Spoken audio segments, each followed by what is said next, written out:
in session. The Honorable David Undercohen presiding. And everyone may be seated. Your Honor, calling docket number 1, that is People versus Angel Melendez-Ortiz, case number 24-290-610-FC. Good morning, everyone. Appearances? Darcy Jacobs on behalf of the people. Jerome Sabota with Mr. Ortiz.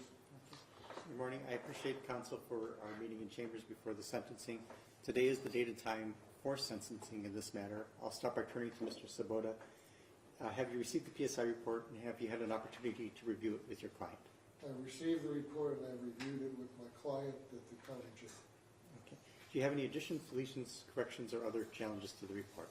There's one objection to the report, and that objection is relative to the criminal history category. The criminal history, there is a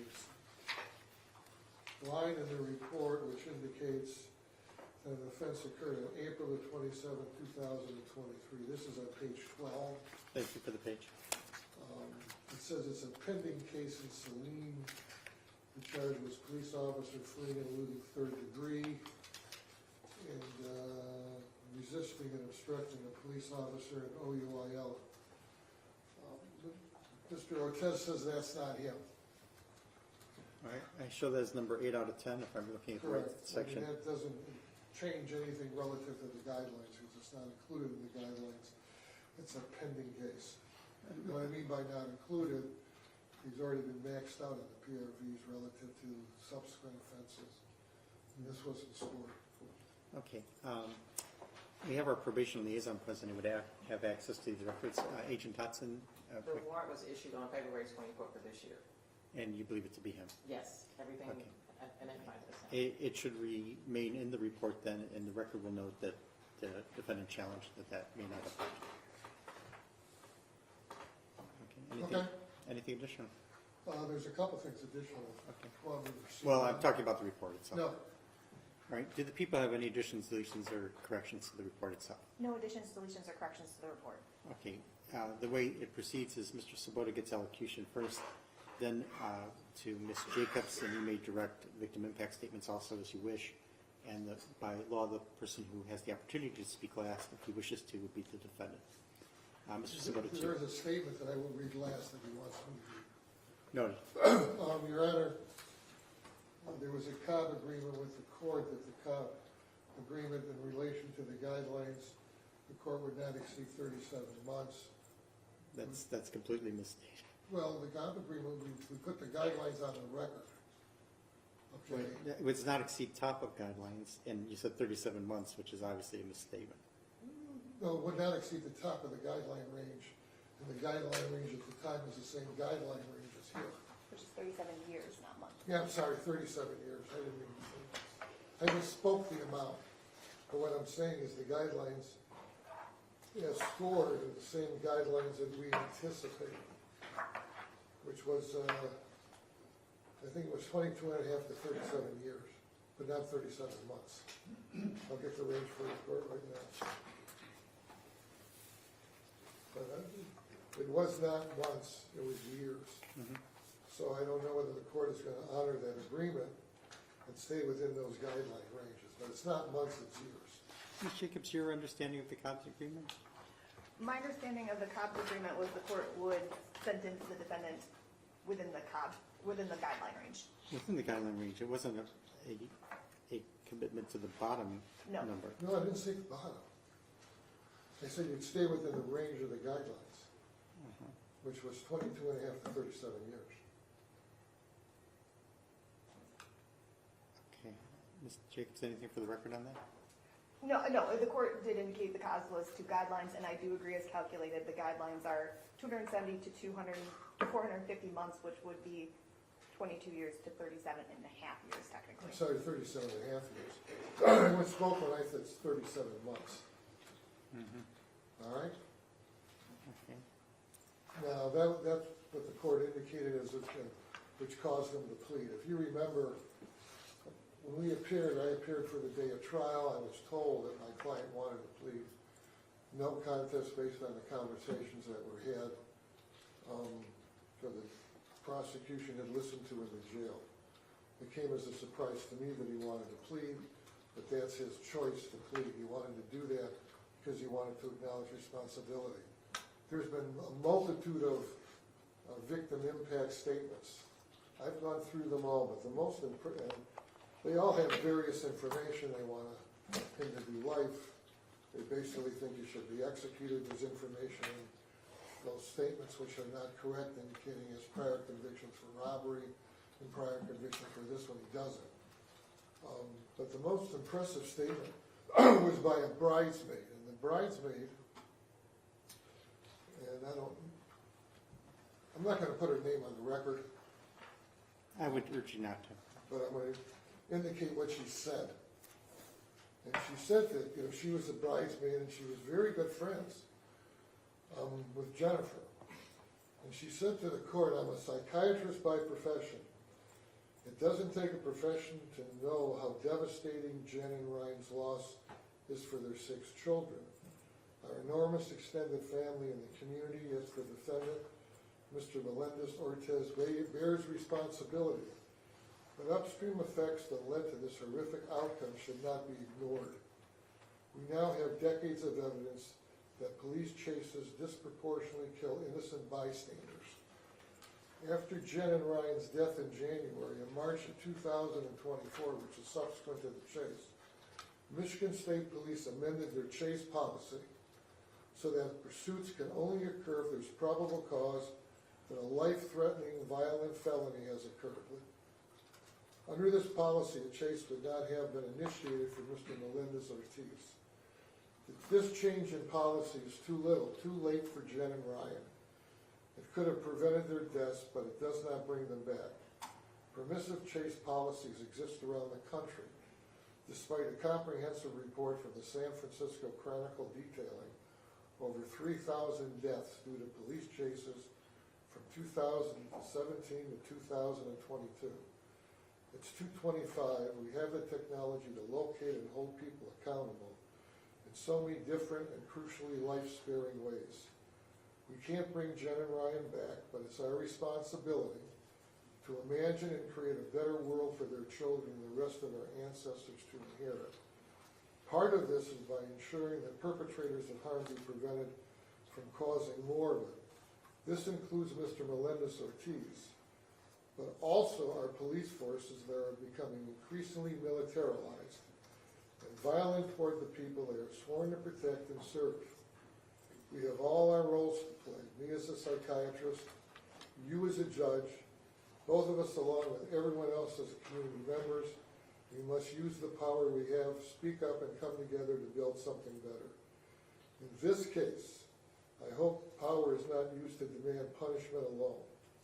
I stay grounded in reality, so I know that our system of justice includes prison time, but justice for me also includes rehabilitation and transformation.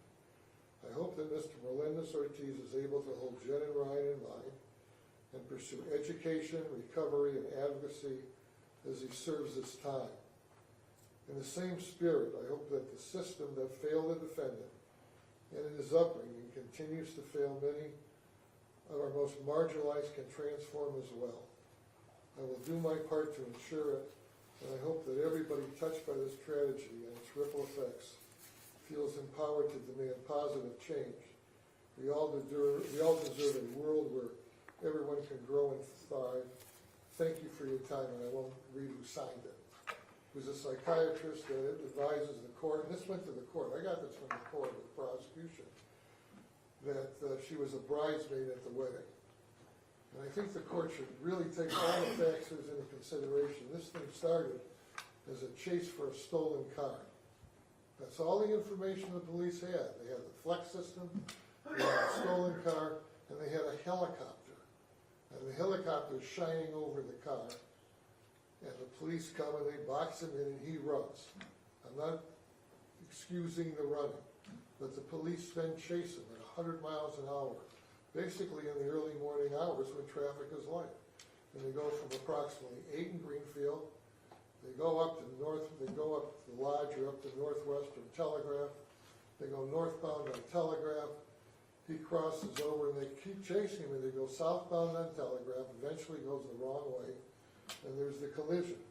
They had a helicopter The helicopter is the one that called the units to begin with. There was no need for a massive chase over a stolen car. That helicopter could have followed them all day and all night, but they didn't. They went on a police chase, and this was the result. Now, he did not want to hurt them or strike the car. He didn't want to injure anybody. He himself was thrown from the car. He himself was taken to the hospital. He himself was put on a vent, had serious injuries, and was there for about 5 days before they pulled the vent and he was released. I mean, those are all the facts of the case.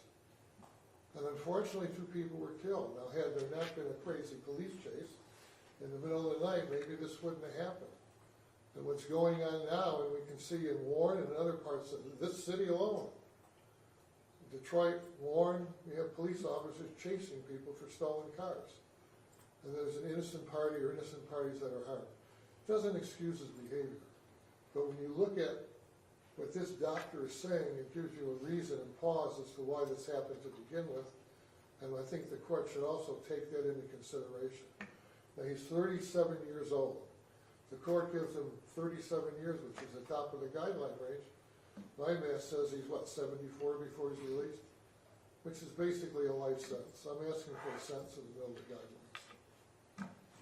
And then there is something he wants me to read, but I'll do that. That should, by the order, come last. I'm sorry? That should come last. Okay. Ms. Jacobs? Thank you, Your Honor. At this time, the people would like to start with the victim impact statements from the court. And at this time, I will ask Jen Ambrosio to step forward.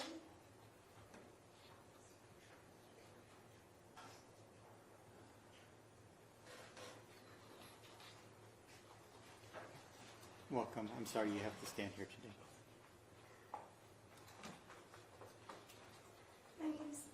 My name is Kimberly Ambrosio. Do you need me? No, take your time. Ryan was my brother. Jen was my sister-in-law. They were 2 of my best friends, and I love them more than I could possibly articulate. And I am now the guardian of their 6 children. When my nephew started to drive, he learned that a car was a weapon.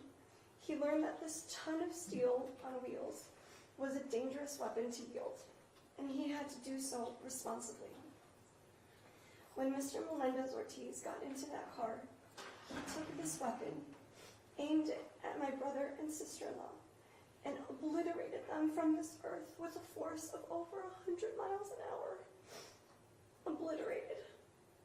That was the word my sister used when she told me why I couldn't see my brother's body at the funeral and why we possibly couldn't see Jen.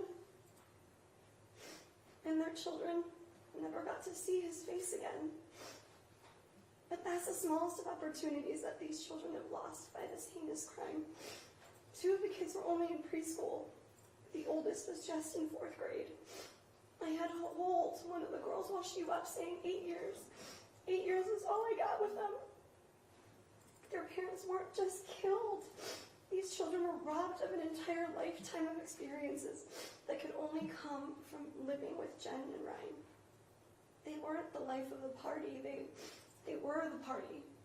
On her last birthday, my brother asked Jen what she wanted to do for her birthday, and she said, a dance party just with us.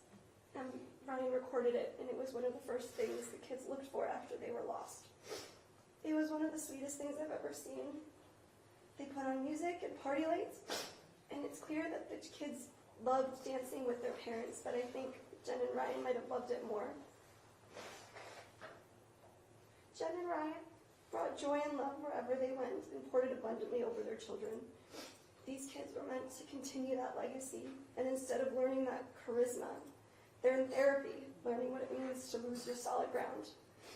I can walk with these kids because I've lost that too.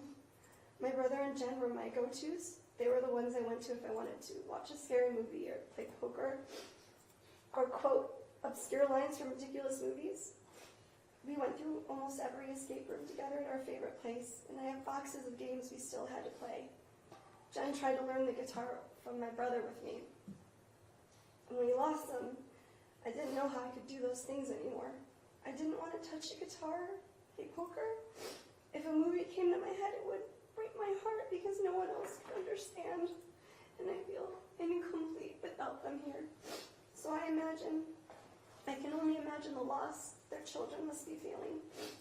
As I watch their lives pivot through such debilitating sadness where they were meant to have joy, I start to count the years that they lost. The years Jen and Ryan should have been in love. The years these kids should have had their parents through every significant and insignificant moment. I consider the moments they already missed. Julian's first time on the toilet. Bustina lost her first tooth. Amelia got braces. Amelia got glasses with her braces.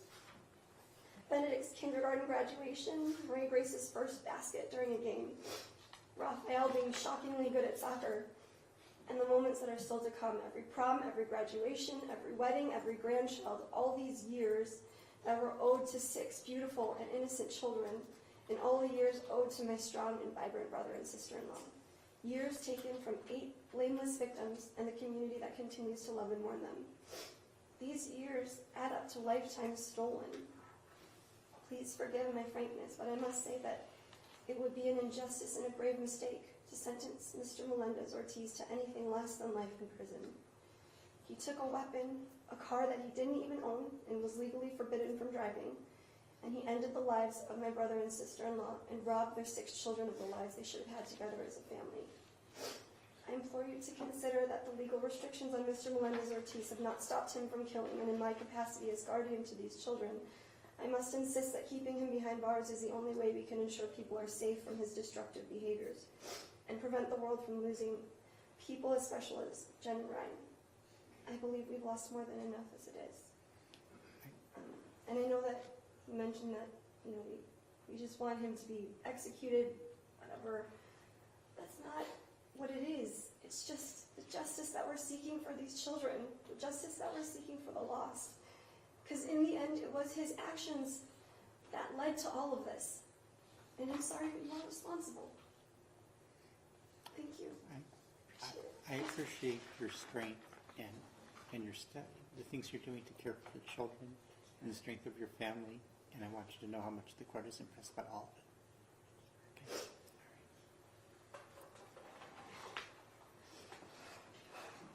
Now I'll ask Tracy Jimenez to come to the podium.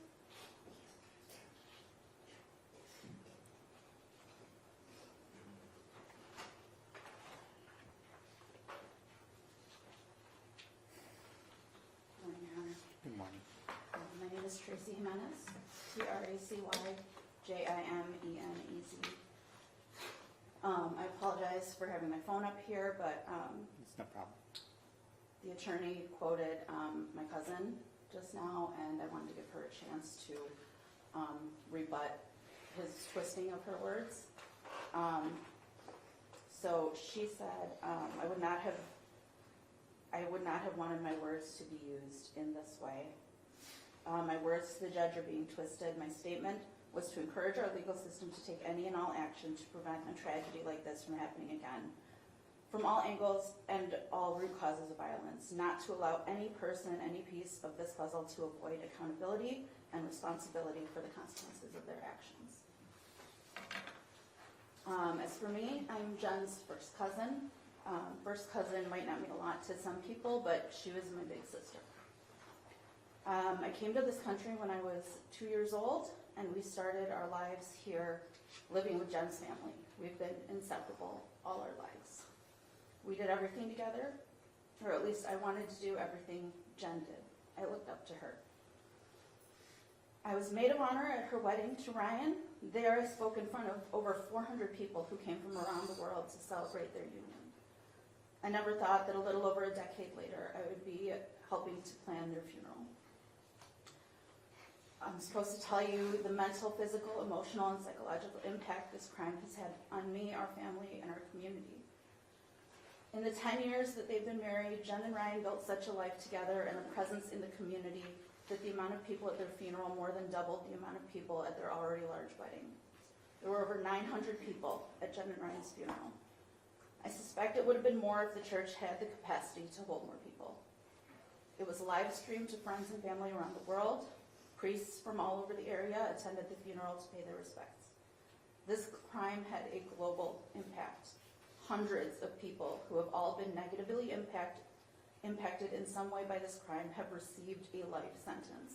A life without Jen and Ryan. A life of wondering what great things Jen and Ryan could have done. And the least that the criminal justice system and this court can do is sentence the defendant to life or the equivalent as well. Defense counsel initially requested the fact that when they were killed, Jen and Ryan were going home to their 6 babies should not be mentioned in the trial at all, since the jury might have the audacity to feel empathy.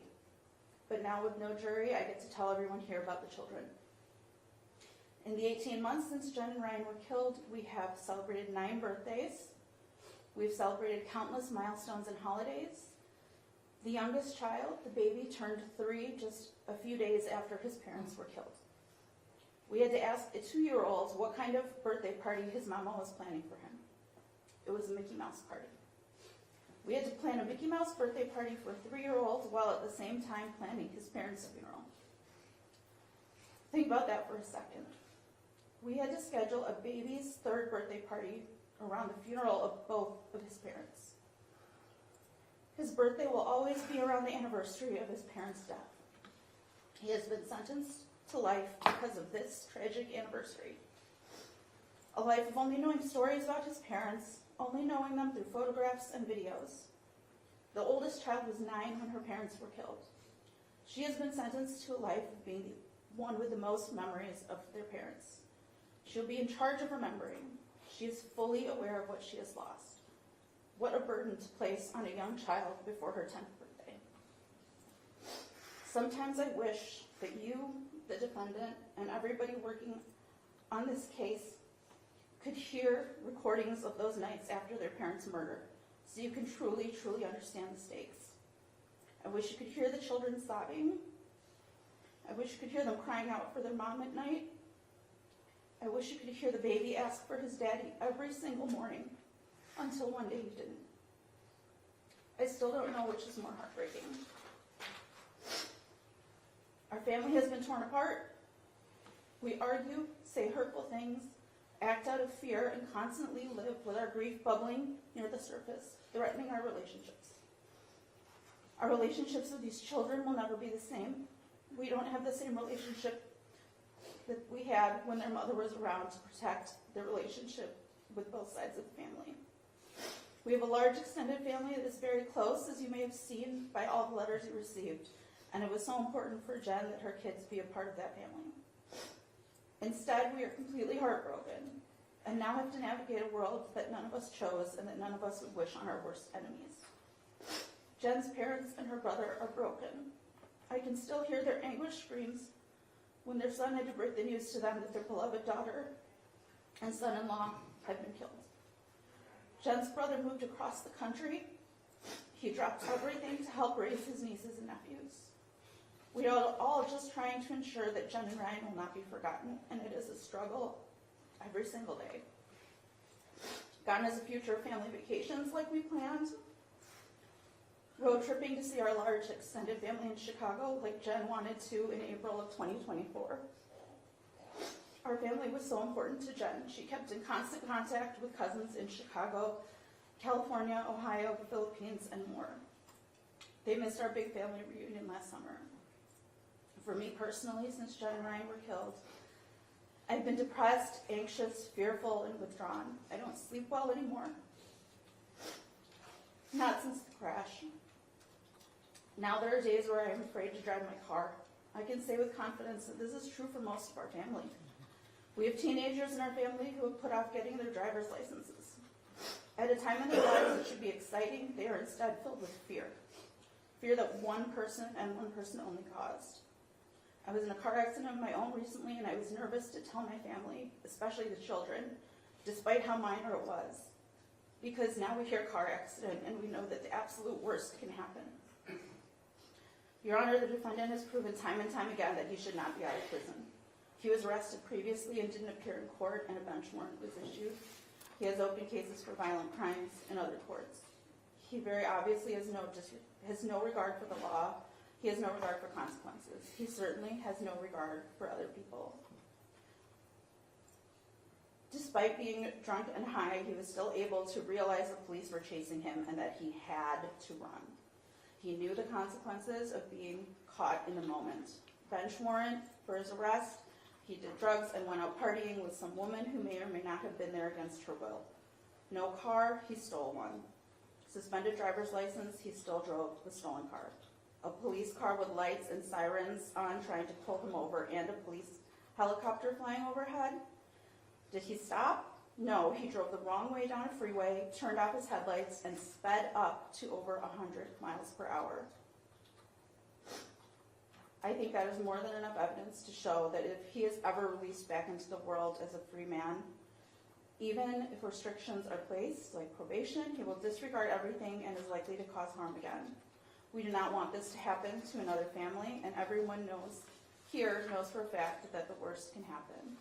We do not want this person out on the roads when Jen and Ryan's children are driving, and he could murder them like he did their parents.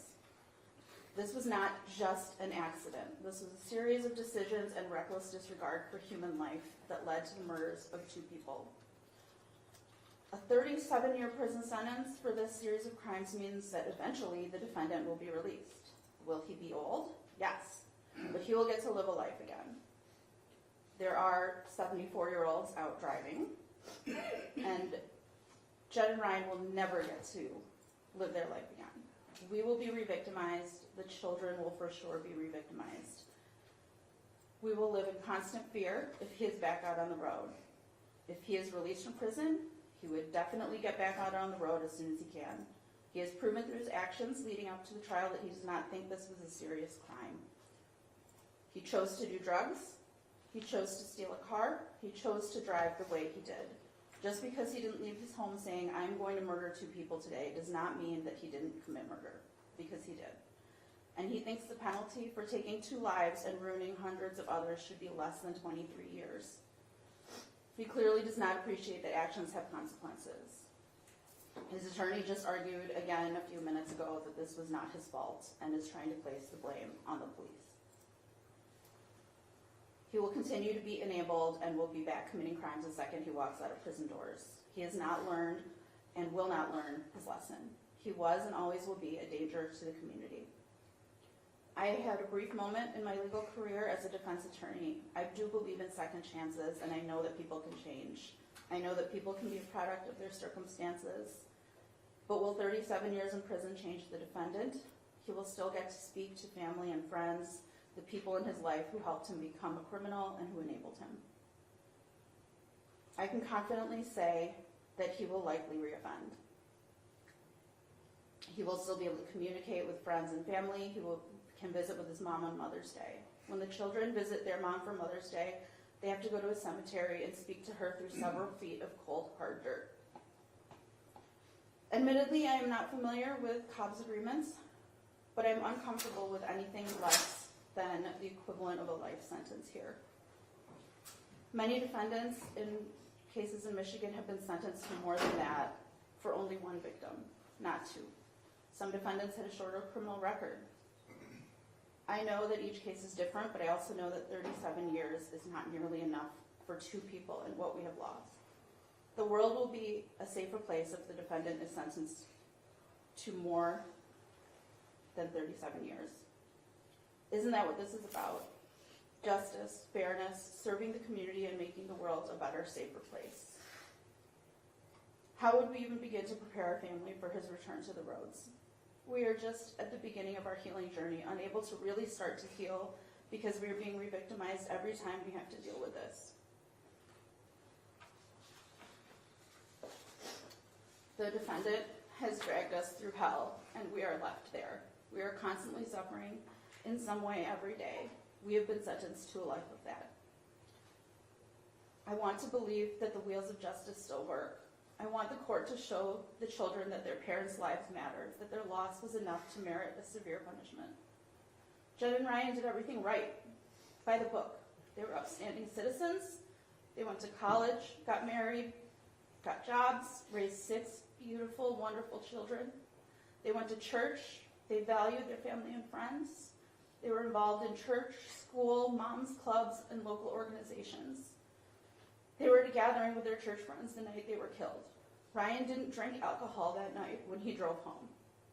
Your Honor, you have the power to give our family peace, to show that making good decisions and doing things right still means something. I know you do not take this responsibility lightly, but we have been sentenced to life, and it is only fair that the defendant gets the equivalent. Thank you for your time. I appreciate your statement, and your poise shows you to be an attorney by background, and is appreciated greatly. At this time, people would ask Annalisa Augustine to approach.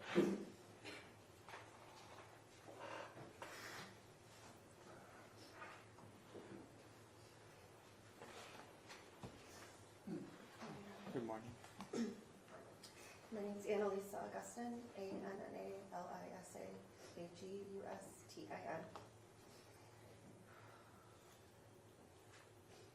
Your Honor, I am the sister and sister-in-law of Ryan and Jen, respectively. Their deaths have left a huge hole in my heart and my life and the lives of my family. Words can't adequately express the gut-wrenching pain caused by their death every single day. My immediate family is very close. We lost our dad to brain cancer in the summer of '97. Ryan was only 19. My little sister Kimmy was 14 and I was 17. We were still kids, forced to mature very quickly upon the death of our father. We immediately committed to each other that we would plan our lives to be wherever our mom was so that we could take care of her and be close to each other. Ryan immediately stepped into the role of man of the house. 19. He ensured that our mom, Kimmy, and I were okay. He was handy, he could fix things, and he was a good teacher in many matters, from teaching anyone how to play a game, or how to snowboard, or how to program an Excel worksheet. Ryan was the one I called whenever I didn't know how to do something, or when I didn't know how to deal with a problem.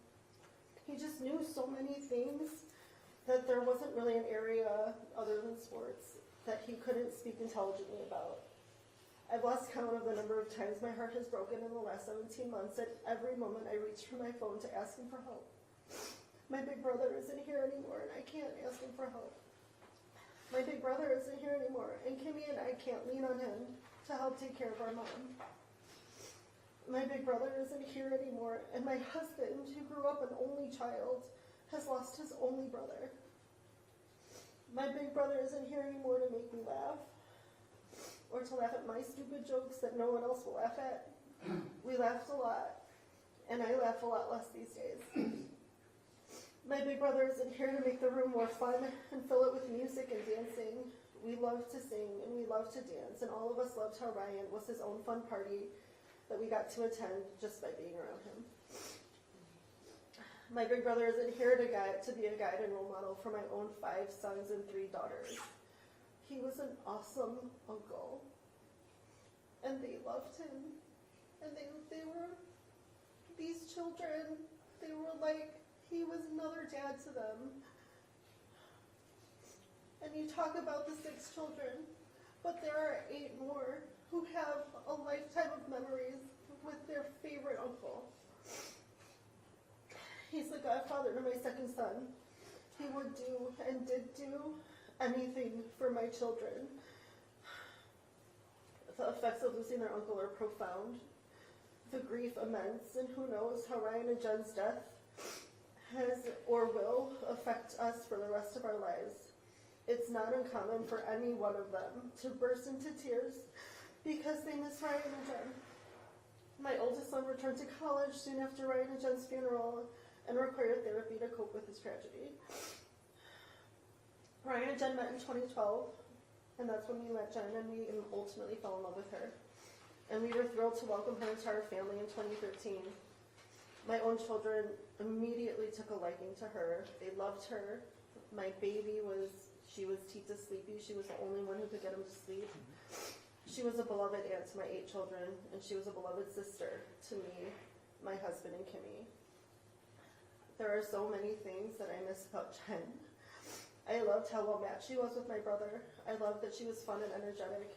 She inspired me by her willingness to do hard things like have many children, homeschool, and lead groups in her community and church. She stepped into leadership roles at the Farmington Area Moms Club when others weren't willing to do so. She and Ryan started leading a small group at their church, Our Lady of Sorrows. They were active members in their church and were building wonderful friendships and ministries there. She tutored at the homeschool hybrid that my nieces and nephews attend. Sadly, all of these groups also grieved losing Ryan and Jen. From just these 3 groups alone, the Moms Club, the Homeschool Bride Hybrid, and the church, literally hundreds of people have been affected by their deaths. They were also beloved in their places of work and among their friends and close-knit extended family. Ryan and Jen were doers, and they were ready to help others and make the community better. The loss of their leadership is something the community needs and will no longer get. Ryan and Jen had a solid and beautiful marriage that gives witness to the beauty of the institution of marriage, even though marriage is hard work. Anyone could look at the 2 of them and feel joy at their love for one another and be inspired to love more deeply and hope more fervently for a love like theirs. They made the world better by being together, and the world is less because they are no longer here. We talked a lot about the children, and I don't think we can talk enough. They loved their children so much.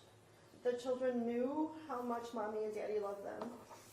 How can we even say how profoundly impacted these children who are now orphans will be? We can merely speculate how the violent deaths of their parents will impact them in their years to come. Who knows how the trauma will manifest in their lives? They're so young. Their oldest was 9 years old when they died, and their youngest turned 3 the day before their funeral. They had incredible parents, and now they don't. While a loving extended family and therapy can help, it certainly does not take away the tragic and sad circumstances that have befallen them due to the actions of Mr. Melendez-Ortiz. They have been robbed of their parents who loved them and who were supposed to take care of them and be there for every milestone, graduation, wedding, etc. And the pain and grief cannot be erased and will never go away. We had 2 days of visitation for them when they died, and it wasn't enough. The funeral mass at Our Lady of Sorrows, which is not a small church, was packed, standing room only. It wasn't big enough. We planned for 500 people to attend the funeral luncheon. We had to add 100 more to the count, and it still wasn't enough. Dozens of family and friends fought through a terrible snowstorm from all corners of the country to make it to the funeral. They came to pay their respects and make sure they told us face to face how much Ryan and Jen meant to them, because Ryan and Jen meant that much to them. A quick look at Jen's Facebook page showing the many, many messages posted after their death speaks to the extent and depth that they impacted those who they encountered. These words barely dent how my family and I have been impacted by Ryan's and Jen's deaths. We were eviscerated in the early hours of January 6, 2024, when we learned that Ryan and Jen were killed by a guy driving a stolen truck the wrong way down Northwestern Highway with his lights off.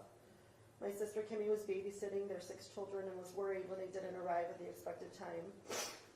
When Ryan wasn't answering his phone or responding to his text, and when Jen's phone kept going to voicemail, my husband and I drove out to their location on the Find My app. It was 3 a.m. when we saw the road closed off and their car smashed. We saw the smashed truck that ran into them. We learned that the driver of the truck was fine and that Ryan and Jen were killed. I still can't go by Northwestern Highway without feeling pain and sadness. My brother's body and face were so disfigured from the crash that we heeded the strong recommendation of the medical examiner and the funeral home directors to not view him. I never got to see my brother's face again, and I never got to say goodbye, and I'll never see him or Jen again. Mr. Melendez-Ortiz made some reckless decisions that took the lives of my brother and sister-in-law. 6 children have been robbed of their parents and a life of being raised by them. 2 exceptionally close-knit families have been robbed of a life with Ryan and Jen. Hundreds of lives have been robbed of the leadership, good influence, and friendship of Ryan and Jen. And I ask that you serve the maximum sentence that you can, hopefully life in prison, to Mr. Melendez-Ortiz and give justice to the immense pain and losses sustained by the family, friends, and communities of Ryan and Jen, and to prevent him from causing this pain to anyone else. Thank you, Ryan. I appreciate your statement. I wish I could comfort you, but there's no words that can really do it. But you're honoring them with everything you said here and by being here and your love for your family. Thank you.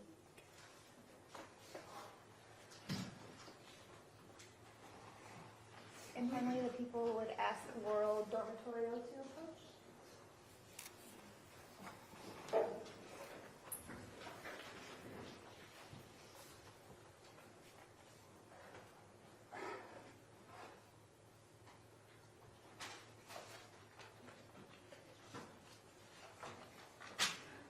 Welcome, sir.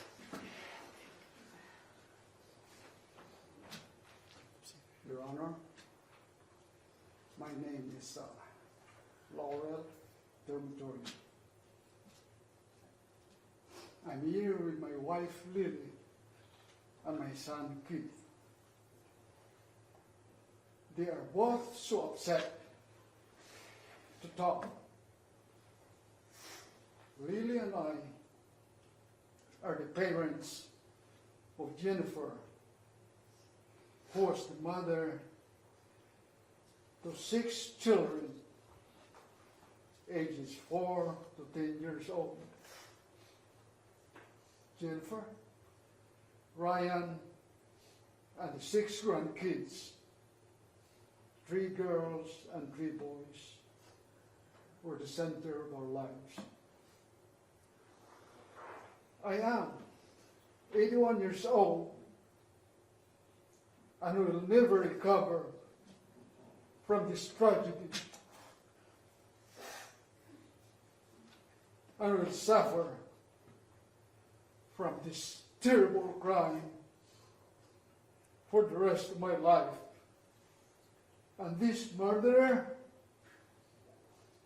will be enjoying his daily privileges given to him by the law-abiding citizens of this country. In part, sentencing is intended to punish the defendant for his guilt in committing these crimes against my daughter and son-in-law Ryan. Their 6 children, all their family and friends. In our view, the circumstances of these crimes are so horrendous that no punishment is sufficient. This man should never walk free on that basis alone, Your Honor. But sentencing is not just to punish for crimes. More importantly, he needs to be put away, so he never has the opportunity to do this crime to anyone again. The court needs to protect the society from this evil man. I understand the defendant has a long criminal record. He cannot control his criminal actions. He once bailed out of jail for $5,000 only to kill my daughter and my son-in-law, and still continue committing other horrendous crimes. He obviously has no regard for the law. These crimes he committed ruined our family, especially our 6 grandkids, who will be growing up without their beloved parents. Thanks to Kimmy,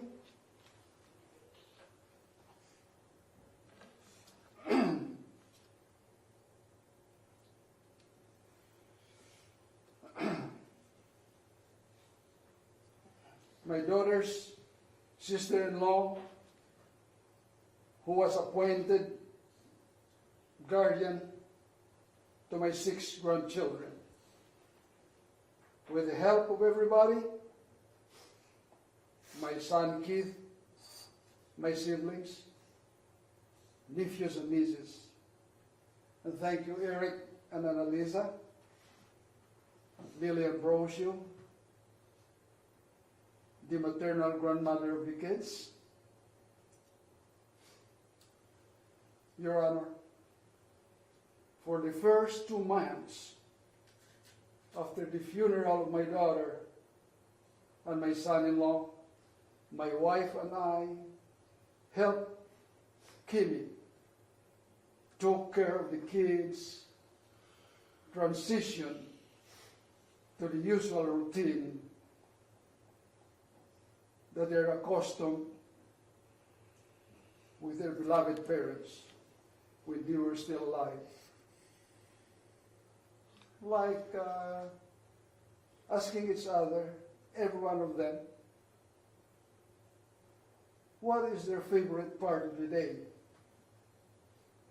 Conducted by their daddy on the dinner table.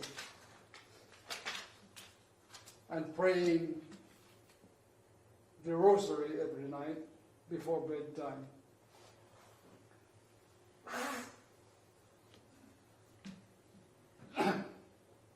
Early in the morning, the youngest boy was the first one to wake up, snuggle with me on the sofa when we stay overnight, to help them shuttle to their activities like swimming lessons, dance lessons, artworks.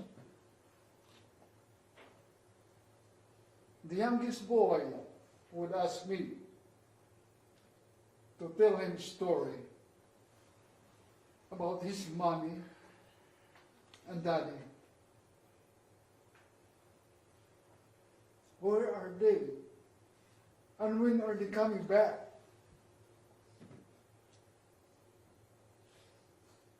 I always replied that they are in heaven. I don't know if I am giving him the right response.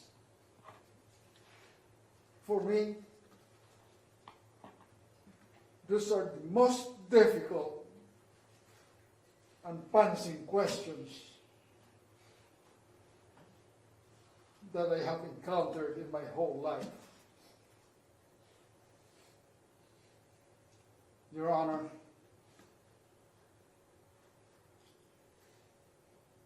I just want to make sure that the court punishes him for his crime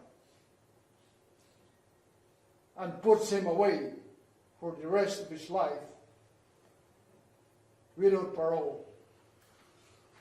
Thank you for patiently listening to me, and God bless you. Thank you, Your Honor. Bless you, sir. I appreciate your strength as well and your love for your grandchildren. Ms. Jacobs, any additional? Thank you, Your Honor. Prior to today, the court was aware of the facts of this case as well as the decisions that the defendant had made on January 6th of 2024. And now the court is aware of the impact that the defendant's decisions have had not only on 6 young children, but their family, friends, and an entire community. And I think it's important to remember that it was the defendant's decisions on January 6th, 2024, that brought us in front of this court. His decisions were devastating, they were unnecessary, and he needs to be held accountable for what he did. And the court, people asked the court to follow the recommendation provided by probation. Thank you, Ms. Jacobs. Mr. Sabota, you indicated you had a statement you wanted. I have a statement, please. Yes, that's read last for the protocols. I'm sorry? I'm explaining to the room that would be what's read last before sentencing. Oh, thank you. Yeah. This is Ms. Ortiz's statement to the court. I'm going to read it verbatim. I'm going to begin by saying that I pray to God forgiveness and for mercy. I pray that God help heal the hearts of the victim's family and friends. I know that I need more than myself to express how horrible I feel for the loss of your loved ones. I want you to know that sincerely apologize for my actions. Words cannot express how much regret I feel. I truly apologize for the mistakes I've made in my life. I want you to know that this was not intended, but I take full responsibility for my actions. I can't ask for forgiveness for the simple fact that I can't forgive myself. And my family, I'm sorry for my absence. I know that I'm going to be needed out there. I know how this will damage the lives of my children. Just know that I will do everything in my power to help myself become a better person. While I'm gone, Your Honor, I know I've made a terrible, horrible mistake. Your Honor, please grant me mercy. That's the end of his letter. I do want to say a couple things very quickly to the court, though. When I read the letter, because there was an allegation, I misread this letter that I got from the court, from this attorney that said I mischaracterized it. The letter is the letter. The court has the letter. I got the letter from the court, and I read that verbatim. Justice is a funny concept. Everyone wants justice for the other guy, but when their family is in trouble, they want compassion and understanding. And you're the judge. I mean, you sit and you determine what's right based on the guidelines, based on a number of factors. He's 37 years old. When the court goes to the top of the guidelines, it'll be 674 before he gets out. I think a middle range is appropriate in this case. And I don't think you can, he made those decisions himself. Like, he's the one that came up and admitted responsibility. I didn't tell him to do that. He's the one that came up and said on the day of trial, I don't want to go through this. I don't want to put the family through it. I'm pleading. And he pled. I think he gets points for that. Because he's basically said, look, I'm sorry, I did it. Do what you're going to do. And that's what he did. I think all those things are the constellation that the court has to take in consideration, as well as, what precipitated the police chase. It's chase for a stolen car at 100 miles an hour when they got a helicopter that could follow them to the ends of the world. Thank you. Anything additional from the defendant? Okay, seeing none. I wish I was able to comfort your beautiful family. Both sides of your family are grieving so tremendously, and you have a unified love for those 6 obviously beautiful children. I hope it keeps everyone together and strengthens you as you go forward, and that that's the only wisdom I can offer. Having reviewed the PSI report, noting the nature of this horrible and tragic offense, it is the court's best judgment that the defendant be sentenced consecutively on counts 1 and 2 in this matter. On count 1, the defendant is sentenced to 37 to 60 years, credit for 538 days. On count 2, the defendant is sentenced to 37 to 60 years. On counts 3 through 10, the defendant is sentenced to 10 to 15 years, and those counts would run concurrently to counts 1 and 2. State costs in this matter are $608. Crime Victim Right Fund is $130. There is to be absolutely no contact, directly or indirectly whatsoever, with the family of Ryan and Jennifer Ambrosio. In issuing the sentence, I'm fully aware of the reality that it reflects a minimum period of 74 years incarceration. Pursuant to People v. Norfleet, 317 Mich. App. 649, I wish to articulate my reason for the consecutive sentence for purposes of allowing appropriate appellate review. First, each and every human life is unique, valuable, and irreplaceable.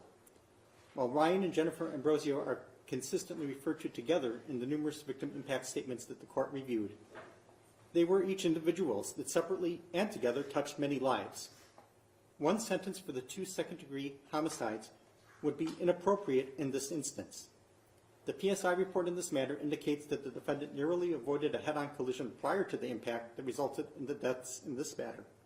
and had spun out of control more than once in fleeing from the police. At each of these junctures and before these junctures, he could and should have realized the risk of injury and death he was posing to himself, his passenger, and the innocent motorists that were in his path. The defendant was clearly engaged in fleeing and eluding and was in possession of a stolen vehicle. Additionally, the defendant has pending charges for serious offenses that include armed robbery. Warrants for his arrest were issued prior to this horrific incident. The defendant had recently been incarcerated, but clearly had learned nothing from that experience and was unrepentant in his recidivism. His actions left a hole in the lives of 6 children under the age of 10, as well as a very beautiful extended family, and all of his fellow congregants of this family that were at the church they attended. It is obvious to me that the Ambrosios and their large, close family and the large community are all deeply impacted by this loss. My sentence is in compliance with the Cobb's agreement and all prior records that were made in this matter, and even given the realities of it effectively being a life sentence, it acknowledges the gravity of the offense, and it is just when all factors are considered. The defendant has a right to petition the Court of Appeals for leave to appeal the sentence, and if he can't afford an attorney, one would be provided for him. We would provide the attorney with portions of the transcript and the record that are necessary to perfect his appeal. But his request for an attorney would have to be returned to the court within 42 days of today's date. Will the appellate right form now be tendered? Yeah. He's gonna fill it out right now. Appreciate it. Noted for the record. Anything additional for the record from either counsel? Nothing for the people? Yeah, I want the record to reflect he's filling out the appellate rights form. And he's requesting an appeal. That should be noted and acknowledged. And I'll provide it to the court. All right. Everyone, that'll conclude. Thank you, Judge. All rise.